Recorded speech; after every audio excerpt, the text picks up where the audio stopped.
ಕೊಂದನು ಕಲಿಜಟಾಸುರನ ಆ ಮಹಾಮಣಿಮಾನನನು ಬಳಿಕಿ ಮಹೀತಳಗಿಳಿದು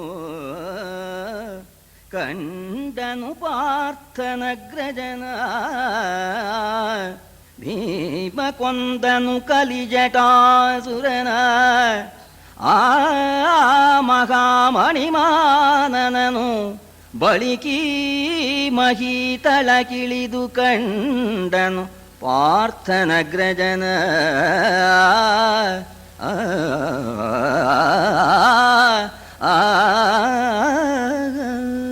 ಭೀಮ ಭಯಂಕರನಾಗಿರ್ತಕ್ಕ ಜಟಾಸುರ ಎಂಬತಕ್ಕ ರಾಕ್ಷಸನನ್ನ ಸಂಹಾರ ಮಾಡ್ತಾನೆ. ಹಾಗೂ ಮಣಿಮಂತ ಎಂಬತಕ್ಕಂಥ ಒಬ್ಬ ಯಕ್ಷ ಅಗಸ್ತ್ಯರ ಶಾಪದಿಂದ ರಾಕ್ಷಸನಾಗಿದ್ದ, ಅವನನ್ನು ಕೂಡ ಸಂಹಾರ ಮಾಡ್ತಾನೆ. ಆಮೇಲೆ ಸ್ವರ್ಗಲೋಕಕ್ಕೆ ಹೋಗಿರ್ತಕ್ಕಂಥ ಅರ್ಜುನ 5 ವರ್ಷ ಅಲ್ಲಿದ್ದವನು ರಥದಿಂದ ಇಳಿದು ಬಂದು ಆ ಬದರಿಕಾಶ್ರಮದಲ್ಲಿ ಅಣ್ಣಂದರ ತಮ್ಮಂದರ ದರ್ಶನವನ್ನು ಮಾಡಿದ. ಭ್ರಾತೃ ಸಮಾಗಮ ಇವತ್ತವನು. ಹನುಮಂತ ಪರ್ಯಶ್ರು ನಯನೋ ಹರಿಹಿ. ಆ ಭೀಮನ್ನು ಬಿಟ್ಕೊಡೋ ಕಾಲಕ್ಕೆ ಹನುಮಂತನಿಗೆ ಕಣ್ಣಲ್ಲಿ ನೀರು ಬಂದ್ಬಿಡ್ತಂತೆ. ಭೀಮ ಹೋಗಿ ಬರ್ತೀಯನಪ್ಪ, ವರ ಕೊಟ್ಟಿದ್ದೀನಿ ಅಂತ ಹೇಳಿ, ಸ್ಮರ್ತವ್ಯ ಸಂದರ್ಭ ಬಂದಾಗ ನನ್ನನ್ನು ಜ್ಞಾಪಕ ಮಾಡ್ಕೊಪ್ಪ, ನನ್ನ ಕಣ್ಣು ಸಾರ್ಥಕ ಆಯಿತು ನಿನ್ನನ್ನು ನೋಡಿದ್ದು. ಇದು ಅಲ್ಲದೇನೆ ನೀನು ನಮ್ಮ ರಾಮನ ಸ್ಮರಣೆ ಬೇರೆ ತಂದು ಕೊಟ್ಬಿಟ್ಟೆ ಕಣೋ ಅಂತ ಹೇಳಿ ಬಹಳ ಆನಂದದಿಂದ ನಿನಗೆ ವರವನ್ನು ಕೊಟ್ಟಿದ್ದೇನೆ ಅಂತ ಹೇಳಿ ಹನುಮಂತ ಅದೃಶ್ಯನಾಗಿದ್ದಾನೆ. ಸರಿ, ಭೀಮನಿಗೆ ಆಶ್ಚರ್ಯ, ಎಲ್ಲಿ ಬಂದು ಏನು ನನಗೆ ಇಂಥ ಅನುಗ್ರಹ ಮಾಡಿದ್ನಲ್ಲ ಅಂತ. ಆಮೇಲೆ ತಾನು ಯಾತಕ್ಕೆ ಬಂದಿದ್ದೆ ಅಂತ ಅನ್ನೋದು ಯೋಚನೆಯಾಗಿ, ಇನ್ನು ಕಮಲ ಇನ್ನೂ ಸಿಕ್ಕಿಲ್ಲ, ಎಷ್ಟು ದೂರದಲ್ಲಿ ಸರೋವರ ಇದೆಯೋ, ನಮ್ಮ ದ್ರೌಪದಿದು ಸ್ವಲ್ಪ ಸಿಟ್ಟಿನ ಸ್ವಭಾವ, ಏನು ಮಾಡೋದು, ಏನು ಸಿಟ್ಟು ಮಾಡ್ಕೊಳ್ತಾಳೋ ಏನೋ. ಆದ್ದರಿಂದ ಜಾಗ್ರತೆ, ಆ ಕಮಲ ಇರತಕ್ಕಂಥ ಜಾಗ ಹುಡುಕಬೇಕು ಅಂತ ಹೇಳಿ ಆ ಅರಣ್ಯವನ್ನು ಬಿಟ್ಟು ಬೇರೆ ಅರಣ್ಯಕ್ಕೆ ಭೀಮಸೇನ ಪ್ರಯಾಣ ಮಾಡ್ತಾ ಇದ್ದಾನೆ, ವೇಗದಿಂದ ಹೋಗ್ತಾ ಇದ್ದಾನೆ. ಧರಣಿಪತಿ ಬಗಳ ವಿಪಿನಾಂತರವನಂತವ ಕಳೆದು ಬರೆ ಬರೆ ಸರಸಿಜದ ಮೋಕರದ ಮುಂದೈ ತಪ್ಪ ಪರಿಮಳದ ಮೊರೆವ ತುಂಬಿಯ ತಟ್ಟುಗಳ ತನಿವರಿಸಿ ತಂಪಿನ ತುರುಗಲಿನ ತತ್ಸರಸಿಯನು ದೂರದಲ್ಲಿ ಕಂಡುಬ್ಬಿದನು ಕಲಿ ಭೀಮ.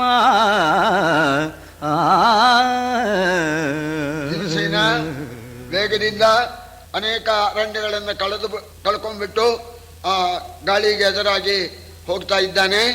ದೂರದಲ್ಲಿ ಆ ಕಮಲಗಳಿಂದ ಕೂಡ್ಕೊಂಡಿರ್ತಕ್ಕ ಸರೋವರ ಕಣ್ಣಿಗೆ ಕಾಣಿಸ್ತು. ಗಂಧ ಆ ಗಾಳಿಯಲ್ಲಿ ಸೇರ್ಕೊಂಡು ಗಂಧ ಜೋರಾಗಿ ಬರ್ತಾ ಇದೆ, ದುಂಬಿಗಳೆಲ್ಲ ಝಂಕರಿಸ್ತಾ ಇದೆ. ಆ ಸರೋವರವನ್ನು ನೋಡಿದಾಗ ಬಹಳ ಸಂತೋಷವಾಯ್ತು.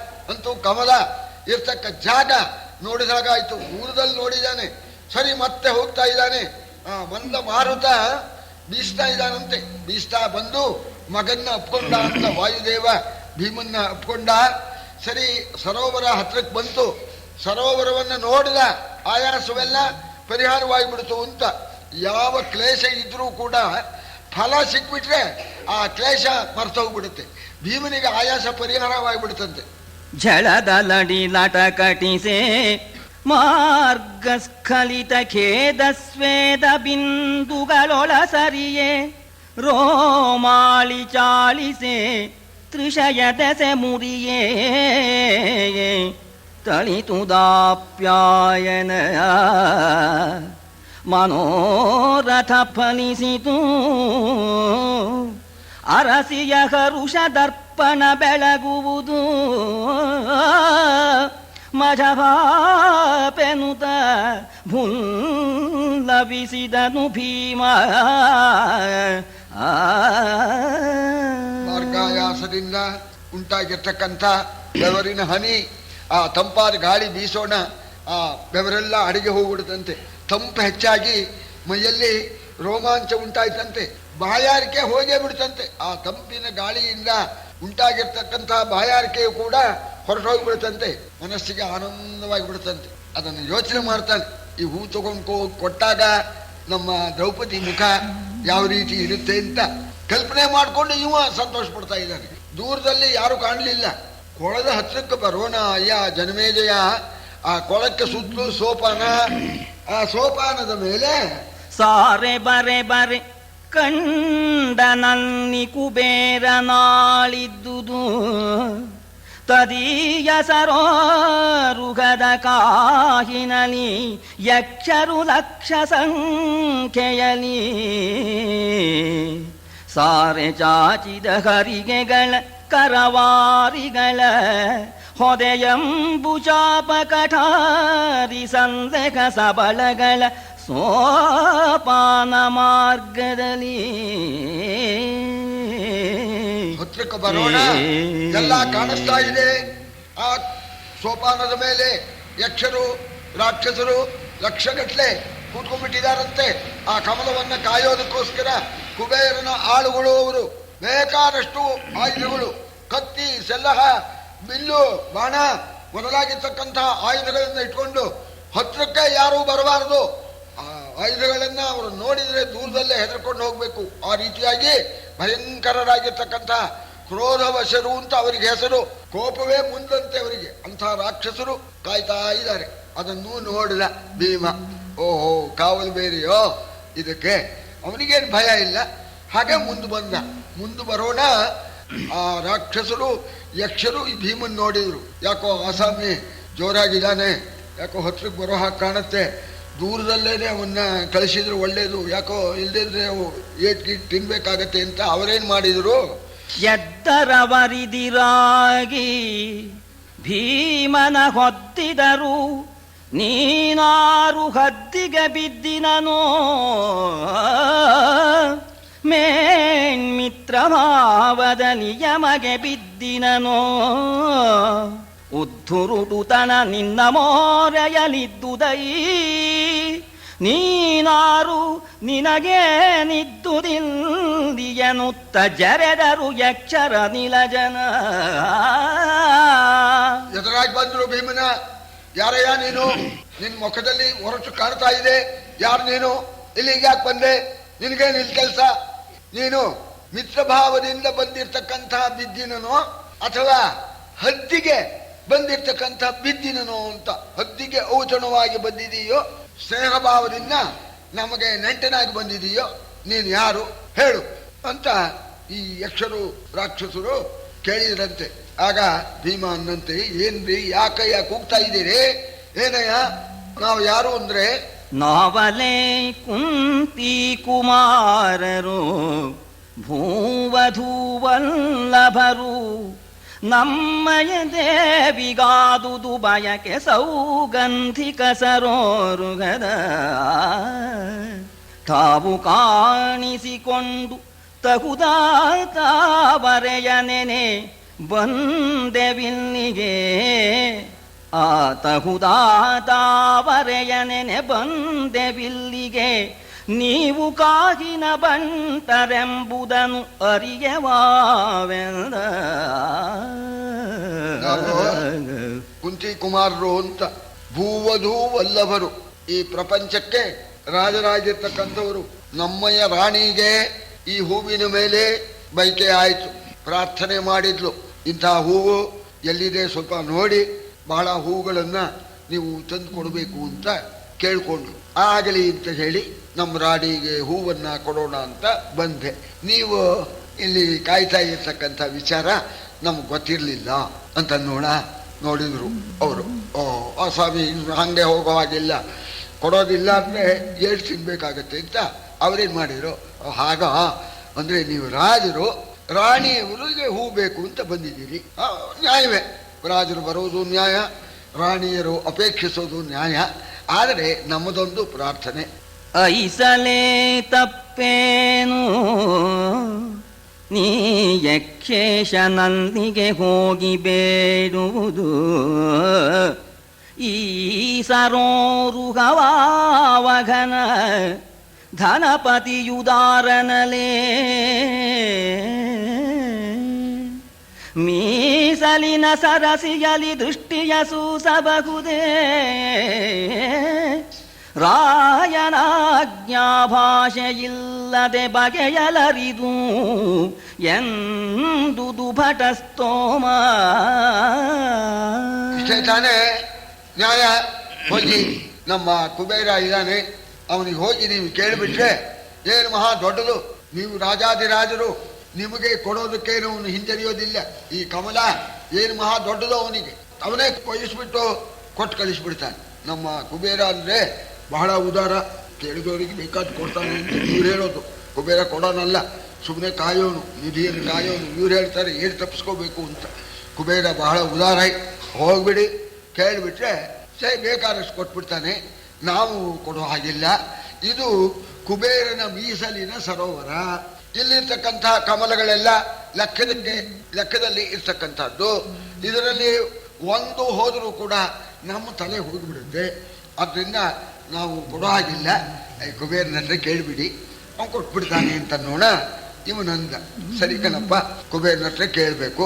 ಆದರೆ ಮೊದಲನೇದು ರಾಕ್ಷಸಾಸ್ತಂ ನ ಪಶ್ಯಾಮಿ. ನಿಮ್ಮ ಕುಬೇರ ಇಲ್ಲಿ ಇಲ್ಲ. ಕುಬೇರ ಇಲ್ಲಿ ಇದ್ದಿದ್ರೆ ಕೇಳಬಹುದಾಗಿತ್ತು. ಇದು ಅಲ್ಲದೇನೆ ನಹಿ ಯಾಚಂತಿ ರಾಜಾನಹ. ನಾನು ಭೂವಧು ವಲ್ಲಭರು ಅಂತ ನಾ ಹೇಳಿಲ್ವೇ. ನಾವು ರಾಜರು ಏನಿದ್ರು ಕೂಡ ಬೇಡಬಾರದು, ಬೇಡೋ ಪದ್ಧತಿ ರಾಜರಿಗಿಲ್ಲ. ಇದು ಅಲ್ಲದೇನೆ ಇದು ಅವನ ವಸ್ತುವಾಗಿದ್ರೆ, ಕುಬೇರನ ವಸ್ತುವಾಗಿದ್ರೆ ರಾಜರಾದ್ರೂ ಚಿಂತಿಲ್ಲ, ಬೇಡ ಬಿಡಬಹುದಾಗಿತ್ತು.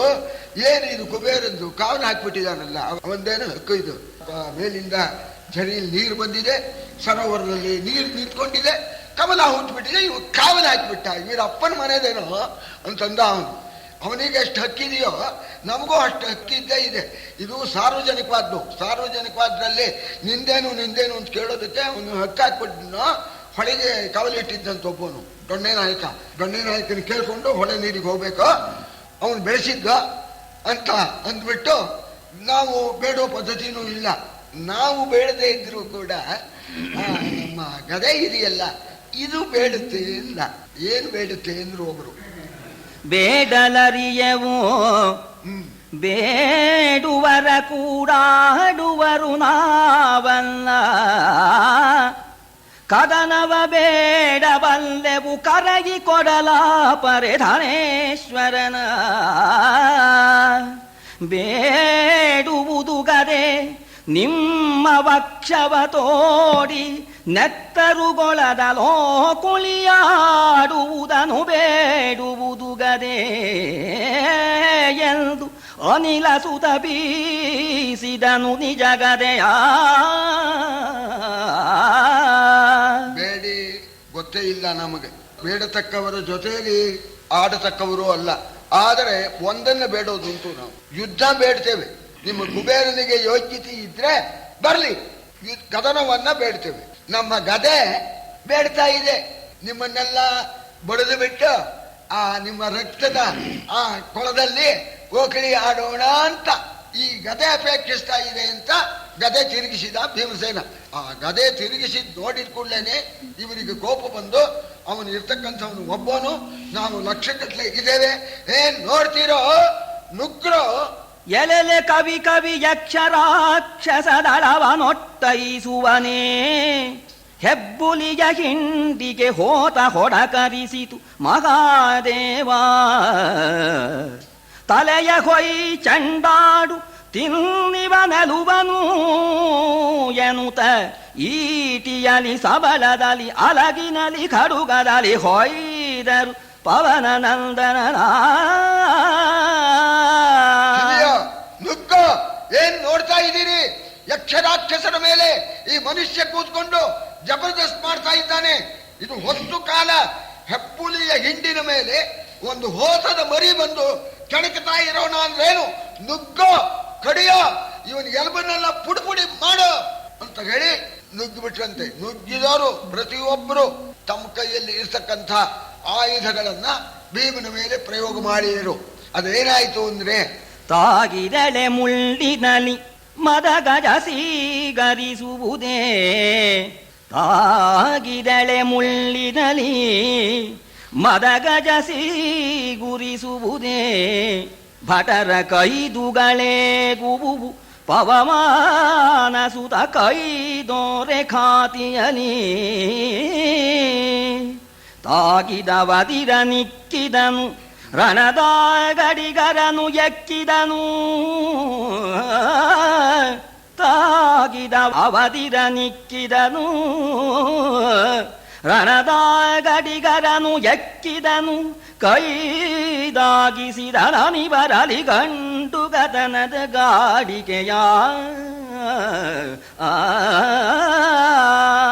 ಮದ್ದಾನೆ ಅದ್ರ ಚರ್ಮ ಅಂದ್ರೆ ಬಹಳ ಹೊರಟು ಎಳೆ ಮುಳ್ಳು ತಗೊಂಡು ಗೀಳು ಬಿಟ್ರೆ ಆನೆ ಅಲ್ಲೇನು ರಕ್ತ ಕಾರು ಬಿಡುತ್ತೋ ಹಾಗಾಯ್ತು ಅಂತ ಭೀಮನಿಗೆ. ಎಳೆ ಮುಳ್ಳು ಅಂತ ಬಲ್ತ್ ಮುಳ್ಳಾದ್ರೆ ಸುಬ್ರನಾರನ್ನು ಹಾಕ್ಬಹುದು, ಹಾಗೆ ಹೇಳ್ತಾ ಇದ್ದಾರೆ. ಆಗ್ಲಪ್ಪ ತಗೊಳ್ಳಿ, ಸ್ವೀಕರಿಸಿ ದಕ್ಷಿಣೇನ ಅಂತ ಗದೆ ತಗೊಂಡ, ಎಕ್ಕಿದ, ಇಕ್ಕಿದ, ಬಡ್ದ, ಕಡ್ದ, ಕೊಚ್ಚಿಬಿಟ್ಟ.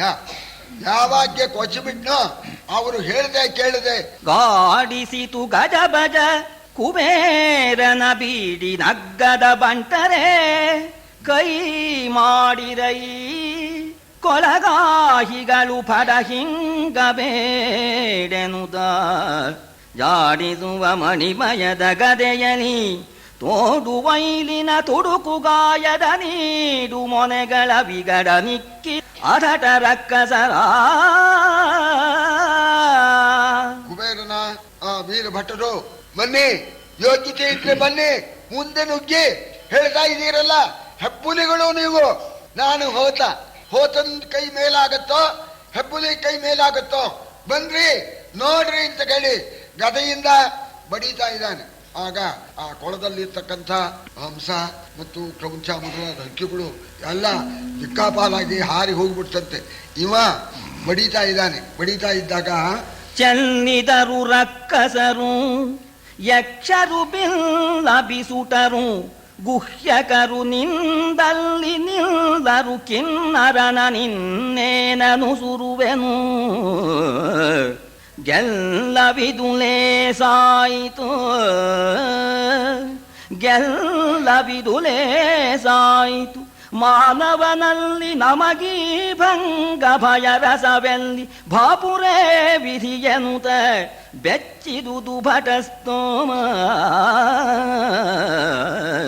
ಜನ ಹತರಾಗಿ ಹೋದರು. ಉಳಿದವರು ರಾಕ್ಷಸರು ಓಡಿ ಹೋದರು. ಆ ಯಕ್ಷರು ಬಿಲ್ಲನ್ನೇ ಬಿಸ್ತು ಸರಿ ಭೀಮನಿಗೆ ಕೈ ಮುಗಿದು ಬಿಟ್ರು.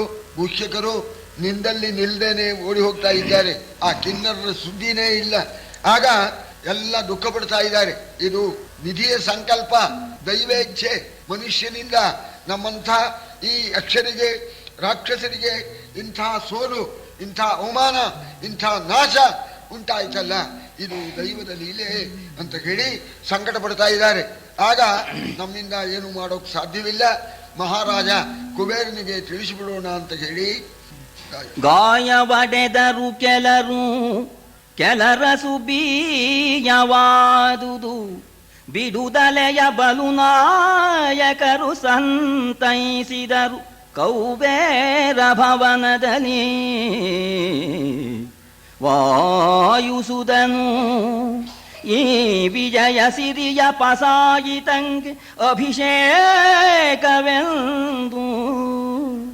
ವಾಯುಸುತನೀ ವಿಜಯ ಸಿರಿಯ ಪಸಾಯಿತಂಗೆ ಅಭಿಷೇಕವೆಂದು ಗದಾಯುಧವನಲು ಬಿದನು ಕೊಳನಲ್ಲಿ ಚಾಚಿದನು ತಡಿಗೆ.